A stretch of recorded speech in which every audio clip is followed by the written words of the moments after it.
Inmates disclosure today, and our panelists will interrogate the topic and issues surrounding decongestion of correctional centers in Nigeria. How effective is this reform target? I am Jennifer Igwe. The conversation begins in a moment.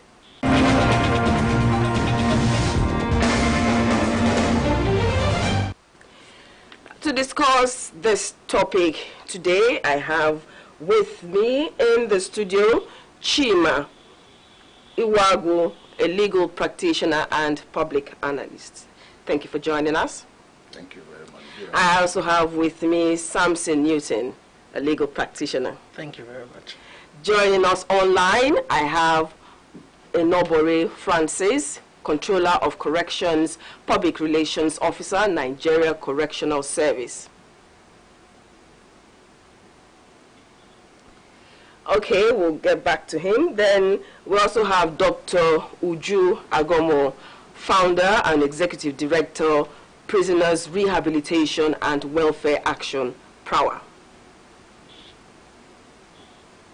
Thank you, Dr. Uju. Now, over the years, this has been a discourse at different gatherings and on different platforms. And over the years, we've been talking about the issues of those awaiting trials. So with all the reform targets and talks we've been doing over the years, how come we're still at this point talking about the congestion of prisons? Let's start with you, Chima. Yes, for more than 20 years now, the issue, when former President Obasanjo came into it, he set up 6 presidential committees to look at ways to decongest. In fact, later he set up another committee to harmonize these 6 committees. Up till now, we are very good in coming up with committees, presidential groupings, and implementation is the issue. The political will. It is not rocket science. You know very well that population in Lagos is increasing a geometrical progression. While you build Kirikiri and Ikoyi, the population has increased. What is the problem from expanding the prison? And even look at it this way, 70% of these inmates are awaiting trial. So it is important to really look at being serious with the matter and not setting committees. You know, Nigeria, we know what to do. But why awaiting trial? That is one of the major problems, and we need to discuss about it. The courtrooms, especially at the magisterial level, the magistrate courts, are not enough to tackle the problems at hand. You have, okay, for example, now, after the carnage of the Nta2 and the courtrooms were burnt, the remaining courts that we have are sharing court space. So you have one court housing 2 magistrates. Now, like there's some courts that only sit like twice in a week. And on their list, on their course list, they have over 50 matters only for criminal matters. So how much time do you think they can actually give to one matter? So at the end of the day, they adjourn for the next 2-3 months. Okay, so I want to get you right. Is it the problem is that we don't have enough courts, or we don't have enough judges? We don't have enough courts. We don't have enough magistrates or judges. Yes. That is even one. We have a second part of this thing. If the correctional services, the officers, yes, once they bring them once, maybe the court did not sit this time, maybe due to leave, or the court was sick, or an official assignment, and they could not sit. They bring them a second time, and they forget about them there.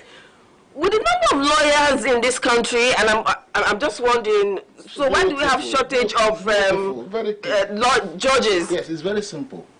The 3 major sectors that need to be tinkered with: the court, the police, and the corrections. Yes, because one, just like he has said, in fact, you see a serious criminal issue a magistrate who has no jurisdiction. They take it in the first place.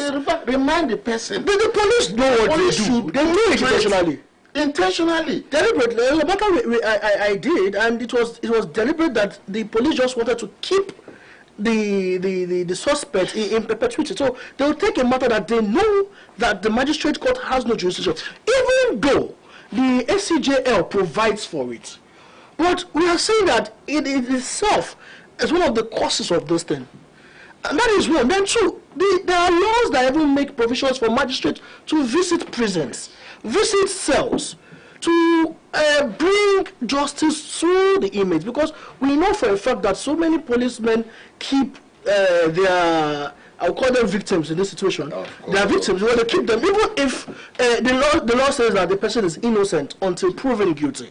So they keep them 3 weeks. The law says in 24 hours, or at most 48 hours. But you see, for the next 1 week, 2 weeks, 1 month, they are still in police custody, saying that they are investigating. After they've done that, they will now take a remand warrant to court, asking the court to hold them for another 30 days in prison custody till when they have finished. What investigation took you 1 month that you could not conclude? Then you are still asking for a remand after 1 month. It shows that there is no will to do anything. More worrisome is the DPP. Oh, if it goes to, it will take another 2-3 months for the DPP to get their advice out. Yes. So you can see. So gradually, police will just come and pack people on the street. They say but I know some years ago I went with the former Chief Judge in Lagos State to the Ikoyi prisons, and it was very pathetic when we sat down and the judge, I think he's just like what you said about judges visiting prisons to see if there are cases, people they can let go. Yes. And the first person came out, how many years have you been in prison? He said 6 years. What's your offense? Is the man, the victim, yes, as we call him. He said, they arrested me for wandering. And the judge shouted, 6 years? Even the offense itself, the offense itself is not up to that amount of years. He said, please let him go to that side. Next, the next person came up. What's your offense? 2 fighting. How long have you stayed? 5 years. You know, I literally had my mouth open like 5 years, and I see them all emaciated with all sorts of scabies, sick. Some had what they call that, TB, tuberculosis, and another person, my madam that I was working with, we had issues. So because she knows the police, they came and they arrested me. Yes. How long have you been? 5 years. And I'm wondering, how can people, even there was a particular man who said, I'm sure my family, my family don't know I'm alive. Yes, because they said they arrested me for wandering. They picked him somewhere. So we have people like that who are in many prisons in Nigeria today. And I think, would you say that's one of the reasons why we have this congestion? Let me bring Dr. Agomo. Dr. Agomo, you've just heard examples that I've given. Would you say one of the reasons why we have this congestion is because we have many people, apart from those awaiting trial, I don't know. Who are awaiting trial? Well, you could be awaiting trial for a crime you truly committed, but there are many who do not even have any reason to be there in the first place. Okay, there are basically 3 kinds of persons that you find in custody, and I think it's important for this discourse that we will understand that and see how what we are recommending can flow in respect of these sets of people. So 1, there are people who are innocent, okay? They didn't do anything, they're the right persons at the wrong places, yeah? 2, there are people that have committed some offenses, but those offenses were minor offenses, and certainly these are not offenses that requires custodial sentencing, meaning there are better ways to address this problem, there are better ways to treat and manage these ones.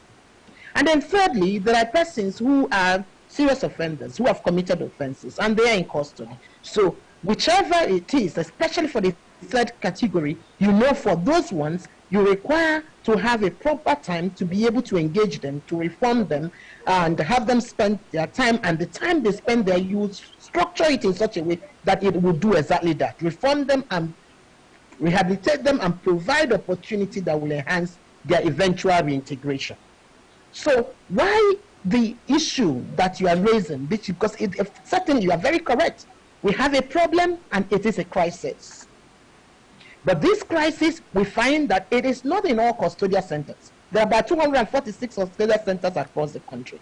They are mainly an urban phenomenon, meaning something is wrong in terms of urban areas, and you have persons who you send into custody and they spend a long time before you make those kinds of determination in terms of whether they were guilty or not, and if they are guilty, having that trial completed and having them sanctioned.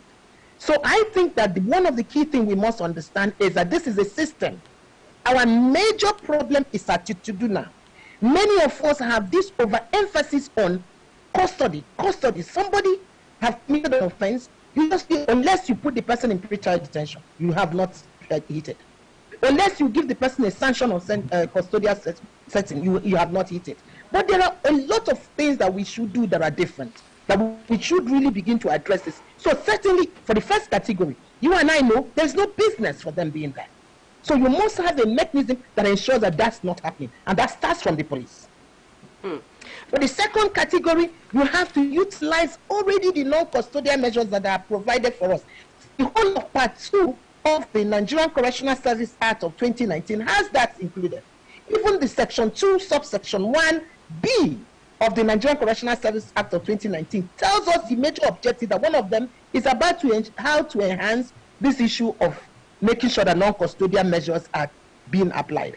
And then, the question is, you need to control how many people and the what rate people come into custody, and the duration that they stay there. And people who make these things longer should be liable. It's not only about, complaining, and we've complained enough.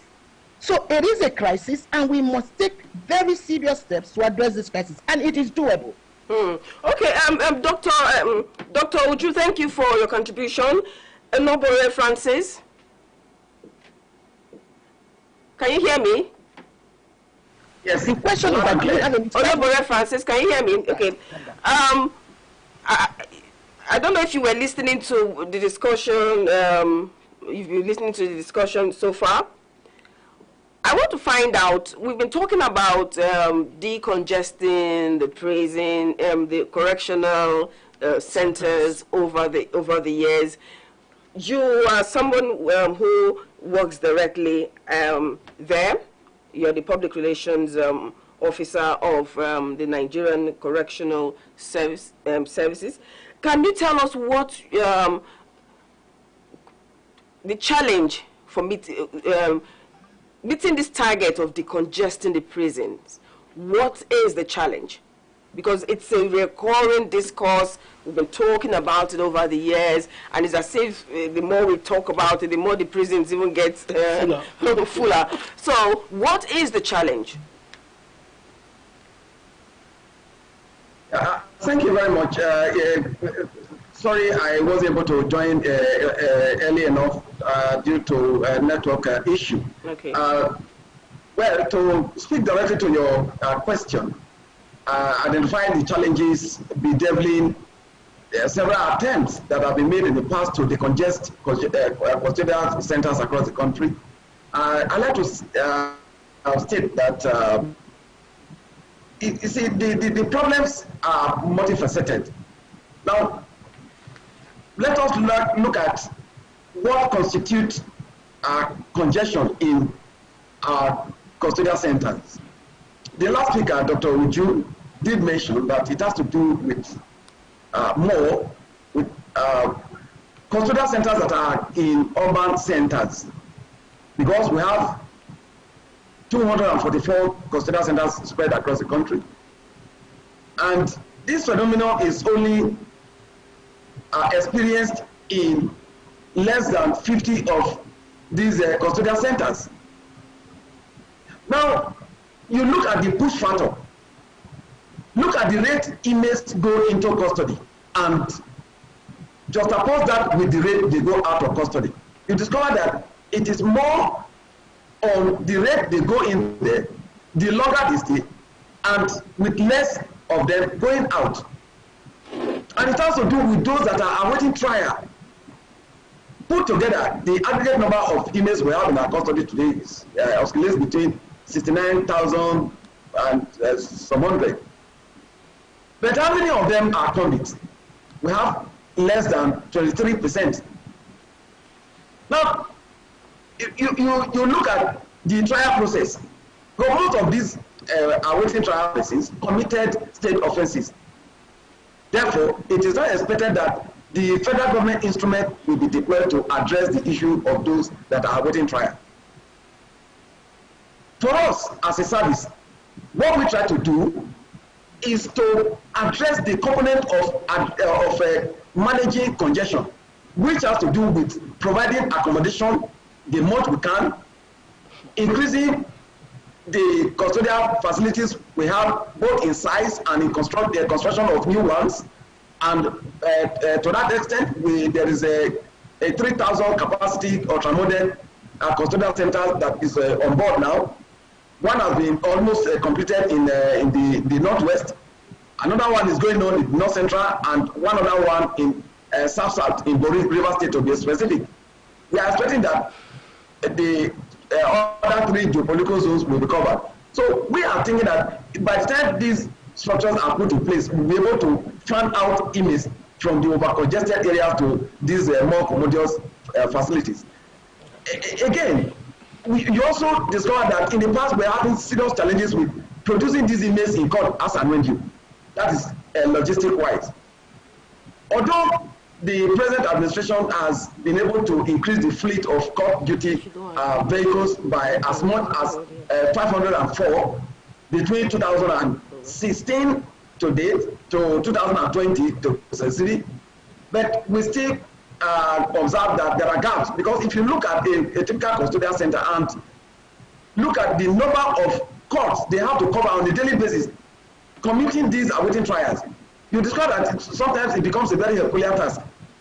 So we are also looking at the possibility of fast-tracking cases and also implementing the non-custodial component of the Nigerian Correctional Service Act 2019.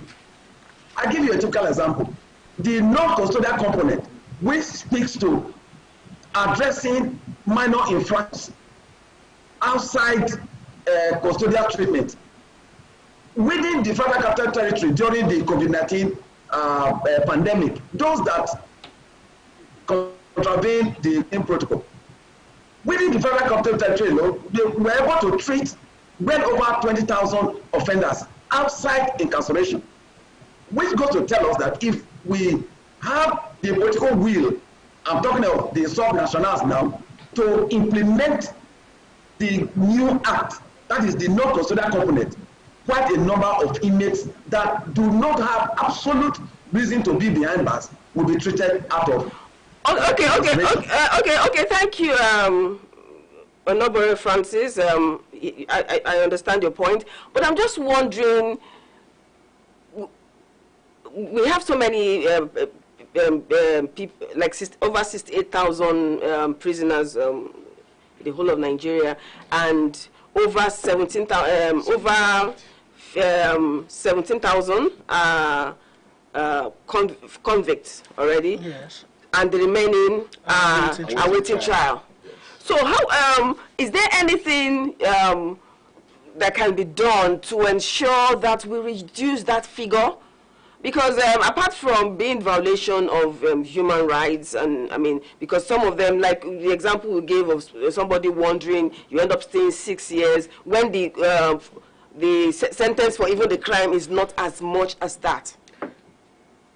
I strongly believe that we should employ tech in trying to get these things on track. And I'll give an example. So let's say, for example, a matter has been going on in court, is in custody, they've been bringing for custody, maybe it could not perfect his bail or something. Then the court, the magistrate or the judge was transferred to another court, and they could not take his file along with him or something, or because maybe, or for one reason or the other, the file could not go on. If you realize that many of the people that are waiting trials have been forgotten, that they have matters in court, they are just there, left there. So the question is, who is supposed to be prompted? We know that many of these do not have lawyers because they are indigent people, have no access to their families, have no access to legal representation. It is important that matters like this, maybe there's a central database that houses all matters that are waiting trials, and their dates of trial should be imputed. If this date of trial does not go on, the reason should be put into the computer. So there's a pin or there's a flag that shows that this inmate or this awaiting trial person is not gone to court for his matter. His matter is still pending. He is still here. Why is he still here? No, but what I want to ask is, what is difficult? What is difficult in the fact that in going into the prison, for instance, and saying you wondering, go home, because the matter is about they have matters. Yeah. I don't know if you have seen a court file or seen a judge in a week. In a week, they have over 1,000 matters.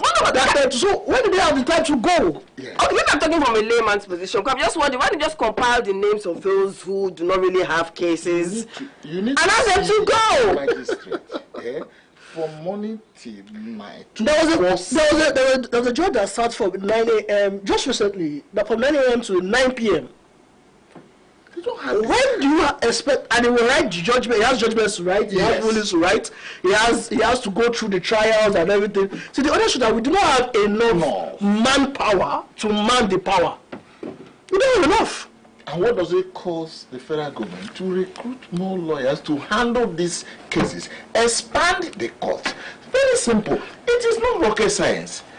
What I look at is that we don't have actually the political way to do that. From 2019 till now, according to the PRO, they're still building. For an emergency, what does it cost? Even if they build, it still brings some issues. Well, the PRO complained of not having enough logistic-wise to transport prisoners, or the accused people from the Correctional center. corrections that within the state to court. How much more when they now have a center where maybe all matter or all issues in Lagos, in Southwest, they are all in Ondo State. That's where they build it. How will they transport them from Ondo down to Lagos for their matters? It will cause a ripple effect. Yes. So in no time, the 3,000 ultra-modern correctional service will be filled up with 18,000 people. Because it's the same thing that we still have. Okay, let me bring Dr. Uju in. I know that you did a research work on this sometime not too long ago. Can you share, can you tell us a bit about that research that you did and your findings? One of the things that we did was to look at, we did a survey of all the persons in custody, and then to also get a little feel of what technically speaking is called the social demographic characteristics. Who are these persons? Yeah, and then find out, because that's actually how you begin to look at what are the major reasons why they are there. And let me just repeat, and I think that the PRO alluded to this fact, that this issue is a multi-dimensional, multi-track, requires a multi-track solution or solutions. So, but it's important to follow through. So it is not just one size fit all. It is a series of things. So, for example, yes, I do agree that saying building custodial centers alone will not solve the matter. Okay? Because just like someone said that the more you build, the more it fits. But what we require, because if you look at the Act, look at Section 37 and 35 of the Act, you will see that they are saying you need to have facility, at least one facility for women in all the states of the Federation plus the FCT. You need to have facility for young offenders in each of the states of the Federation. At the moment, we have only 3. You have in Kakuri, you have in Abeokuta, you have in Ilorin. Now, what I believe, so if you now build spaces, So you have a custodial complex, but that does not mean that the other places are closed down. So I think that it is important, but let's just take this understanding. If the population is changed, more of the persons to be convicted persons rather than awaiting trials, it becomes easy because the Controller General has a power to move anybody, transfer anybody from one custodial center in any part of the country to any part of the country. So it can move from places where they are overcrowded to the places where they are under. Because there's actually some custodial centers that are under locking. Every custodial center has a designated capacity allocated to it. So, and every day they know what is the open out, what is called the general population. So again, when you look at that, but then you see the issue around controlling who the persons are coming. You made a very, look at the point about just one policy step.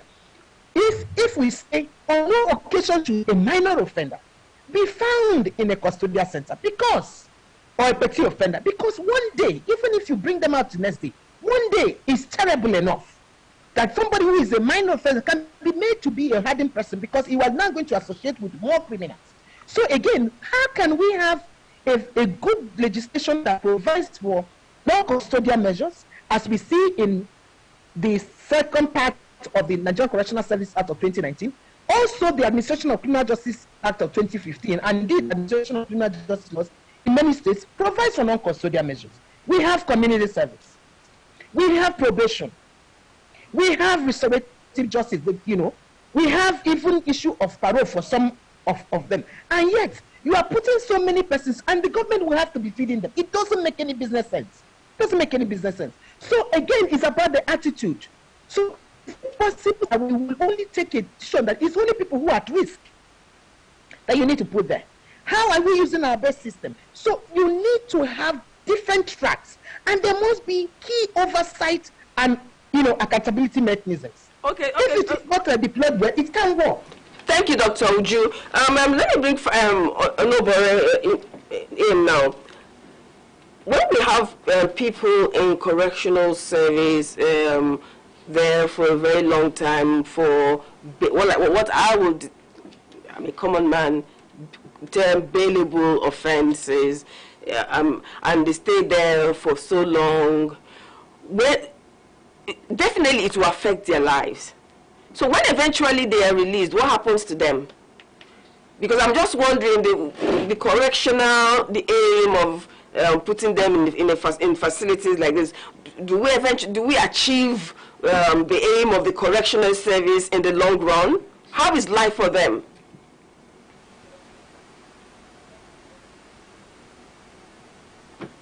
Francis, can you hear me? Francis, can you hear me? Okay, the question yes, yes, I've heard you. Okay. I've heard you.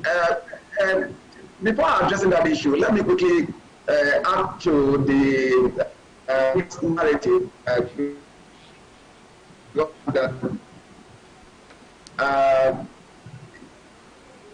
some of these consider centers and do get believe. Yes, look at the inmates in custody. You will discover that it becomes much more difficult for any chief judge to approach a consider center and do any meaningful jail delivery. For instance, at custodial centers that we talked about where we have serious problem of majority of that there see what is generally termed ordinarily non-bailable offenses. That is a capital offense. Talking about robbery, kidnapping, murder, and the like. It's extremely difficult for a chief judge to work a consider center to do when they attempt to do that. At the end of the day, they are not able to do any substantial for that. Now, to address your question about what happened to inmates that stay for a very long time in custody. Well, what we do, our responsibility to inmates, number one, to those that are waiting trial, comfortable environment for you to stay while your trial process lasts, take you to court as and when. If you have ailment, we give you medical attention. Beyond that, we literally have no business with those that are awaiting trial. All the components of training, inmate capacity development, and all of that, they are built and directed at those that have been confirmed felons by cause of competent visitation, that is convicts. However, sometimes we take the risk of assessing, of making the inmates that are awaiting trial to assess some of these rehabilitation programs. The reason is that if you don't think of character adjustment, remodification, reformation, and rehabilitation for someone in custody as awaiting trial, because no one has proved that he has committed any offense that will warrant any reformation. But sometimes when we look at some of these people, when they stay overstay in court in custody, all we do is try to expose them because they are also dangerous. If they agitate more, the push is more among them. If any of them escapes, the person in charge of it will be able to exonerate it. So that's why sometimes when you go to the typical custodial facility and you see persons that are awaiting trial in workshops, in classrooms, the officer in charge is just taking risk. Now, if a convict successfully runs his term, as he's going, we do what we call aftercare program. We have an aftercare program from where we give out starter parts. About 3 weeks ago. So essentially, from what you're saying now, from what I've listened to you talk, it is even those who are convicted who benefit from the correctional the facilities you have. The awaiting trial people do not even have access to some of these facilities. So it's more or less wallowing away and, I mean, staying there until the allocation, somehow God remember. The allocation is for the convict because there's no room. Unfortunately, you know, Nigerian system, the 70% of this pre-trial are just, how will I say it, just eating into the allocation of this convict. There's no provision for them. The essence of the correctional center is for the convict. Now you now see a good number. That's what it means is 2/3 of the people there are not statutorily supposed to be there, which means the allocation, there's no provision for them. One. That is one. Secondly, the analog system that is being operational in the correctional center. Go to Ikoyi now. The normal system is the names of new people coming in will be written there, from there to the zonal officer, from there to Abuja. No provision. Even those coming in, it's supposed to be on the spot so that provision will be made. Okay, in a week we have 50.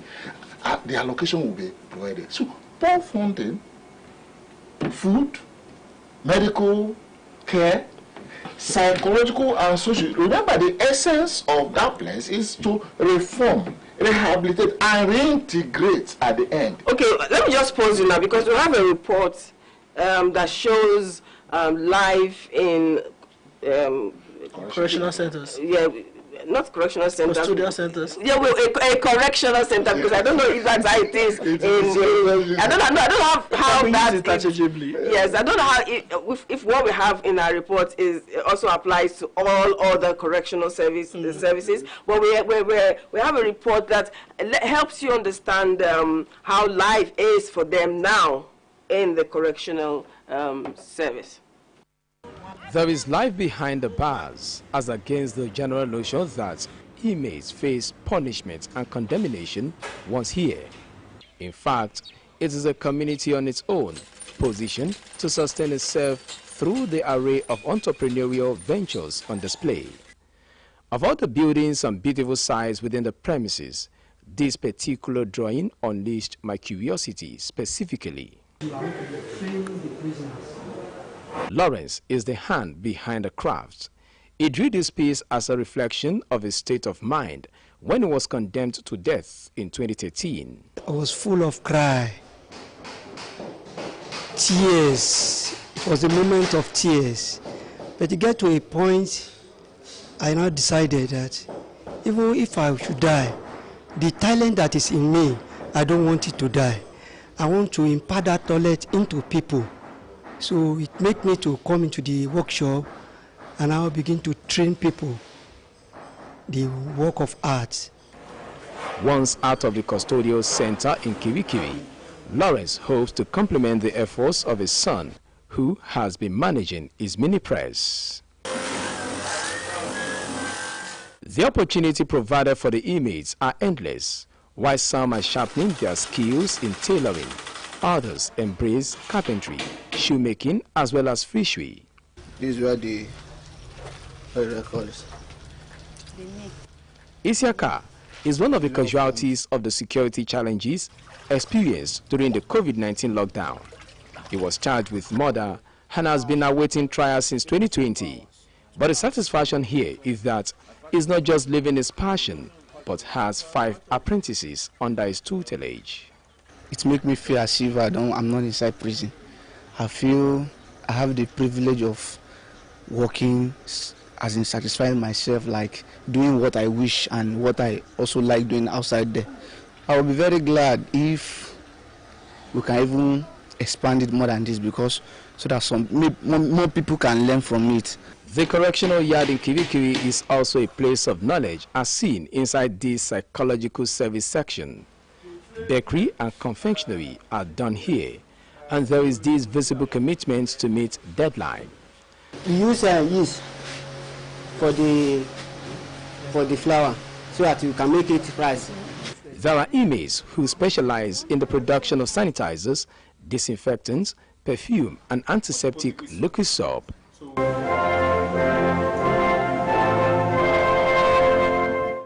In the educational realm, it was a case of satisfying one's ambition, even in the midst of dark cloud for 65-year-old Afolabi. Despite awaiting death, bagging a master's degree was still his topmost priority. He accomplished this after 16 years in custody, alongside 7 others who got bachelor's degree. I'm so happy to achieve this certificate. Even if I'm outside, I don't think I will have opportunity to go. I will face my children for their education.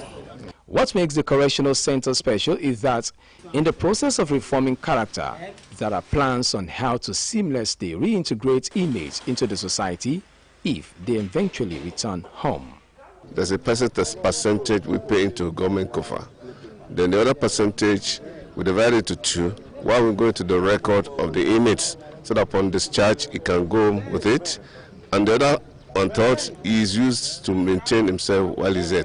One will not understand the quietness within the premises until my expedition.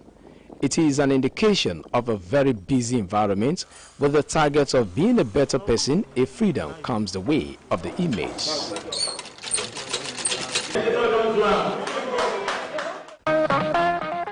Your term is very... You see, we've just watched that report that gives us an insight to how the correctional service is in Nigeria now, and we can see that this one in Lagos is upgraded. I don't know if that's what happens in other areas, but I'm just wondering that what if you see how life is for them watching this video, you know that okay, there's been improvement in compared to what we had in the past, which was really like a very horrible situation. But that notwithstanding, those awaiting trial, because even if you have access to education and you have opportunities to build your skills, there is nothing like knowing that your freedom is restricted.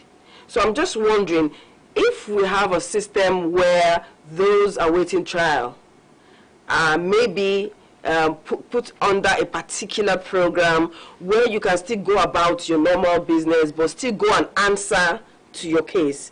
Will it help decongest the prisons?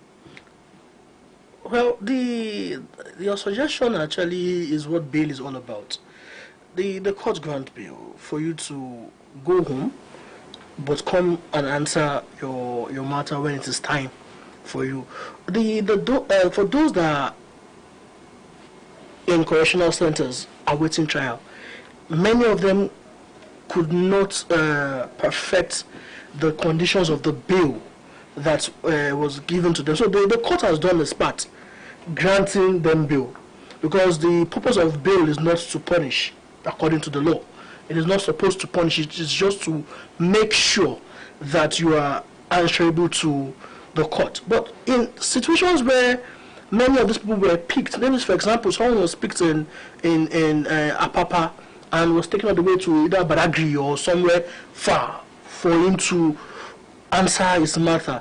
His families do not know where he is, was not given access to his phone, or maybe he doesn't even have the number of his family members to call. They don't know where he is. How does he perfect his bail? So he's kept in custody, he's remanded there till when his matter is can be aired or finished. But can't judges put a timeline? The judges themselves have no timeline. They don't. We've just told you that the judges. I think you need to have I think one of the things you need to do, not just an interview. I think you need to you need to have a day in the life of a judge. No, because the way we're sounding here, it's making me think there's no solution. Work assiduously to achieve the target. There are solutions. From morning till night. Solutions are there. Clearly, what we're saying is that we don't have enough judges. We don't have enough courts. And the police should be paid properly so that they'll do their job. Investigate. What are the time for investigate before taking the judicial system? Okay, now, for example, Lagos State is doing something very interesting. The Lagos State have the Director of Public Prosecution, that's the DPP. They have an office now in all magistrate courts. So every matter that comes to the magistrate courts, they first screen it to know whether or not this matter should even go. Because very many cases are usually either vindictive and someone trying to get back at somebody. Maybe so. It's most times it's usually not even a case to begin with. Yeah. So if at that stage we know that the police right now, I won't want to say that they are for the highest bidder, but that is the notion that is out there. But okay, let us even leave the police. Let us go to the DPP. If they can screen these cases religiously and judiciously, turning out the matters that are not even relevant enough to come before the court, it will help reduce the workload on the court itself. So the court will not have 50 cases to attend to in a day, 90 cases in a day. The court will have enough time for matters before it, because the court is human. After writing in longhand, you do trial in longhand, and by the time you are done, after 5 o'clock, 4 o'clock, you are still there. You still have to write rulings and judgments. So the workload of the court should be reduced. So we need more courts. But I want to find out, do we have like funding for legal cases for those who cannot afford? Ideally, yes, there's an agency, the legal aid. Yes, but the question is that how many are there? What is the proportion to the number of cases? You observe that, first of all, the judiciary, the judges, you know what their salary is? As they work tirelessly, and at the end they take peanuts. Yes. Now, the government should make provision for proper funding, especially those that are lawyers who can handle these cases. Government should pay them so that these people, in 6 months, we can decongest, especially the urban areas. Yes, it is the urban area, and that's where the issue are. So let government, they know what to do. It's just a political way. So, okay, equally here, when you see how people are cramped on the ground, lying in one after the other, then you are paying your way to have a bed space. Before you have a bed space, you have paid your...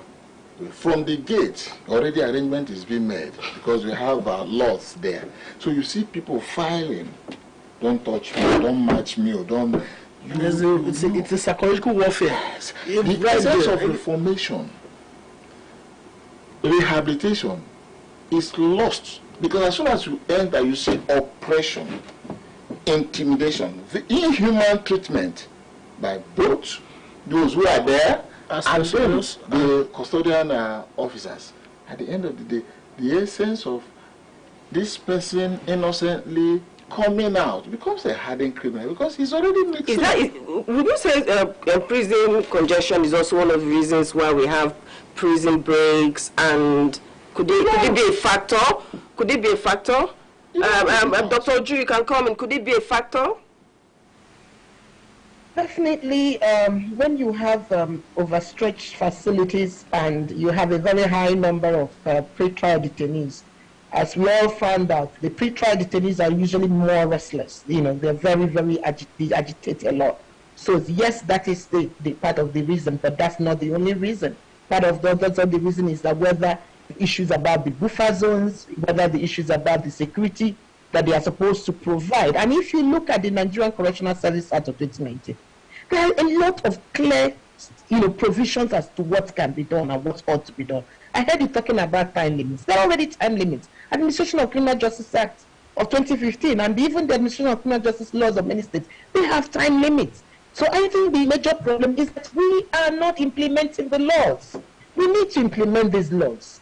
You talk about Legal Aid Council. It is important to note that there is a clearinghouse system with the Legal Aid Council. So it's not just about the staff of the Legal Aid Council. So what the council is saying now is that pro bono lawyers should also sign up on them. And we need to have a coordinated system. So in some states, you have the Office of the Public Defender, you have the Legal Aid Council, you have NGOs, and many a time there are duplications. Rather than using the Legal Aid Council and maybe in very strong partnership with the OPD and others to make sure that it's only those people who require the support that got it, and gets it all the time. Each person who requires it. You asked me about statistics. When we did the survey research, we found that amongst the inmates, we found out that about 53% of them, that are in there have they say they don't have legal representation. Even those who have legal representation, about 50% say they don't even like the quality of legal representation they have. So again, it is not that these things can be done. It can be done, but we need to have the willpower and the political, will to say, look, if you violate the laws that have been provided around this thing, then something has to give way, something has to happen. And again, I keep repeating it. Why on earth will we have a crisis such as we do have, and we still put minor offenders and petty offenders, not locking them up? Yes, some of these people, you have cases where they now put very high kinds of charges, serious offenses. But that doesn't mean that all of them have done that. And why is that happening? Go to the Constitution, Section 35, Section 5, that when it talks about the proviso that says, look, if you arrest somebody, make sure you present the person to court 24 hours, maximum 48 hours. But because there is a proviso that is put there, so if they now want to make you think that it's a serious offense, even if there is no armed robbery, they put armed robbery, and you are there. They don't.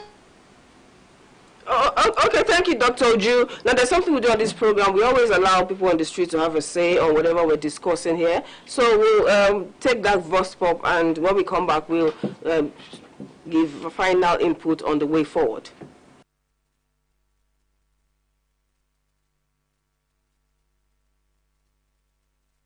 We need to look into some offenses committed before doing some of those things. Yes, we can.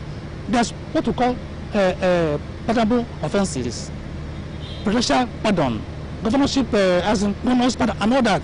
We can increase the quotas of the people and as in the people we are pardoning. The facilities, as it concerns the prisons, are very, very small. The people committing crime every day are more than the facilities they have. So we need to drastically do something to reduce what is happening there. It's not everyone that is in Nigeria prison that is guilty of their offense or not. Because some, for example, here in our state that we are presently, there are some people that is being sent to the prison through raiding, night workers, and so forth. So we can't, because some people, whenever they are being raided that way, when there's no any relative or any family that knows where they are at that particular moment, before you know anything, they will go and drop them at the prison yard. So this is one of the reasons and one of the things that the government is supposed to consider. And also the government should also look at ways and means to, to beef up facilities in the prisons, to infrastructural development, expansion of prisons as well, and also to review inmates. I'm sure there are inmates that have been there for years, and inmates that have been waiting trials and just occupying the space of the prisons capriciously without any review or checks. So I think that should be done. So if you look at it overall, I think there should be a total prison reforms and total prisons review.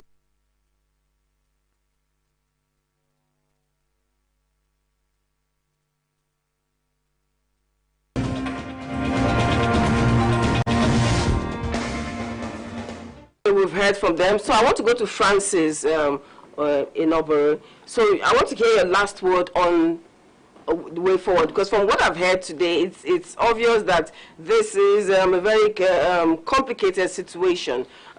So I want to get a last word from you. Any hope, and what we'll likely see?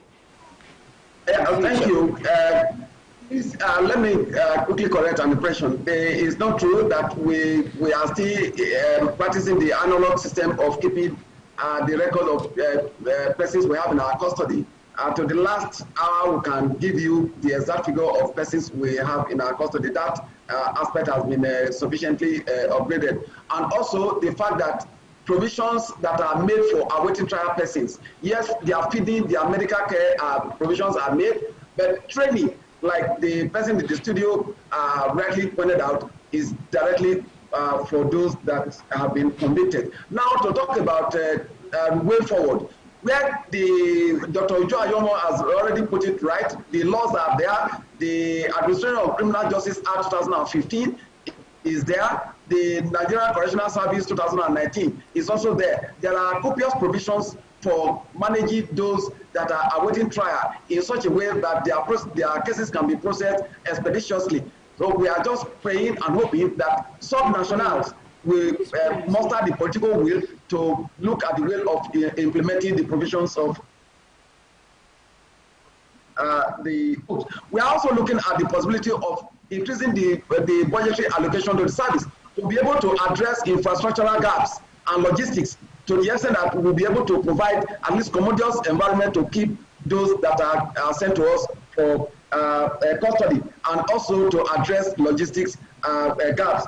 And to individuals and corporate organizations, it is possible for people to come in to address issues of people not having legal representation. Pro bono services are opened. People come in there because some of the emails we are talking about are indigent, are from indigent background. They can't sponsor the usually expensive. So okay, so in essence, you have all these plans